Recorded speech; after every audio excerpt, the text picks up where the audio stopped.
Олег работал на местном предприятии водителем лесовоза. Доставлял древесину на лесопилку из таежного леса.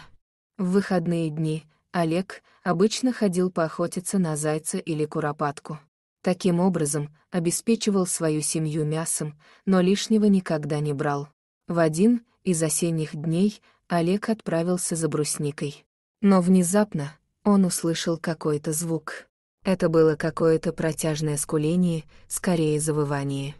Олег удивился и насторожился. Странно, похоже на волчье завывание, но почему днем?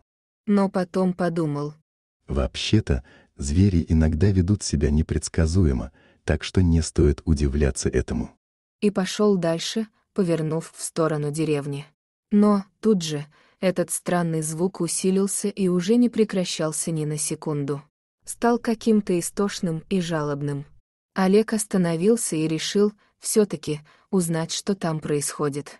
Он осторожно раздвинул кусты и обомлел от увиденного.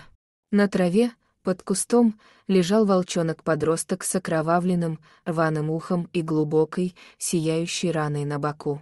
Он лежал, не двигаясь, жалобно скулил, как будто плакал. Олег кругом огляделся, но его сородичей не увидел и понял, что он здесь совсем один. Заметив Олега, волчонок не зарычал, не оскалился. Он просто замолчал и с какой-то мольбой в глазах смотрел на мужчину. Олег, как охотник, понимал, что волчонок эти раны, скорее всего, получил во время охоты на кабана, который оборонялся и поранил его своими клыками. «Видно, еще неопытен и не рассчитал свои силы», — подумал он. Оставлять здесь тебя нельзя, рана на боку очень глубокая, такую не залижешь, как делают обычно звери. Олег, осторожно, подошел к нему, присел на корточки, чтобы тот понял, что этот человек не хочет причинить ему вреда. Олег протянул к нему руку, погладил его по голове, а потом снял свою куртку, положил волчонка на нее и спешно отправился в деревню. Дома он все рассказал жене. И они решили оставить его у себя, вылечить, подкормить его, пока не наберется сил. А потом будет видно, что с ним делать дальше. Возможно, волчонок сам решит, где ему лучше быть, у нас или в дикой природе, решили они. Аня обработала и зашила волчонку рваную рану на боку. Вскоре рана зажила. Олег смастерил ему большую, добротную будку. Волчонок был чисто серый, и они ему дали кличку Серый, рваное ухо. Так он прижился у них. Прошел год. Серый стал большим сильным волком, по поведению добрым. Но на односельчан он все равно нагонял какой-то страх.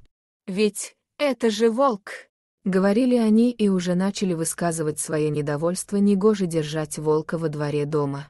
Пришлось закрыть Серого в большом вольере, который соорудил для него Олег.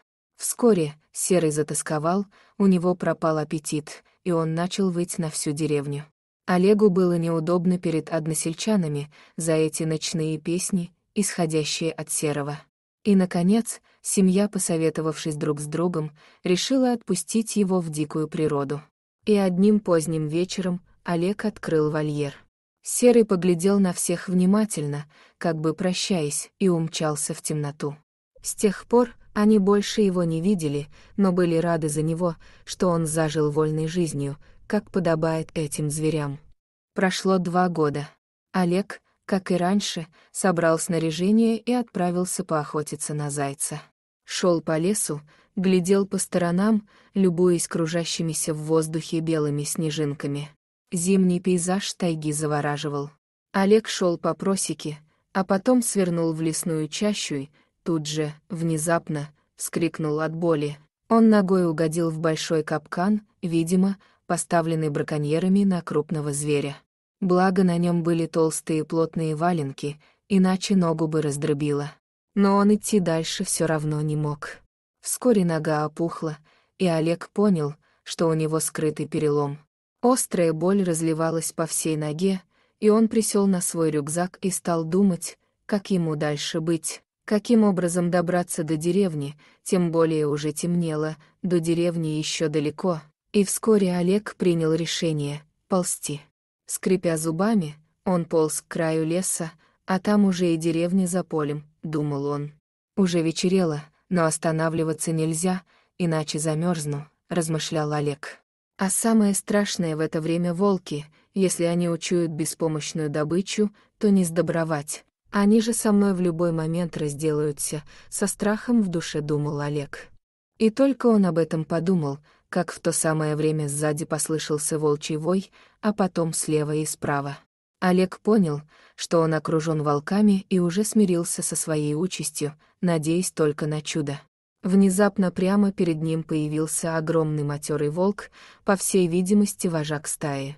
Он стал приближаться к мужчине, но неожиданно остановился. «Ну вот и все, мне конец», — с ужасом подумал Олег.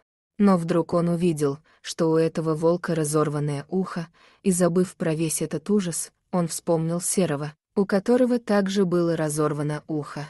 Олег уже был почти уверен, что это тот самый волк, да и волк тоже по запаху узнал своего спасителя. Серый, серый, рваное ухо. Вот мы и встретились, — сказал Олег. Когда волк услышал его голос, он завилял хвостом и дал понять, что узнал его. В этот момент другие волки стали приближаться сзади, рыча и скались. Серый понял хищное настроение своих сородичей, злобно зарычав на них, он снова посмотрел на Олега, дав понять, что он помнит его и ему бояться нечего.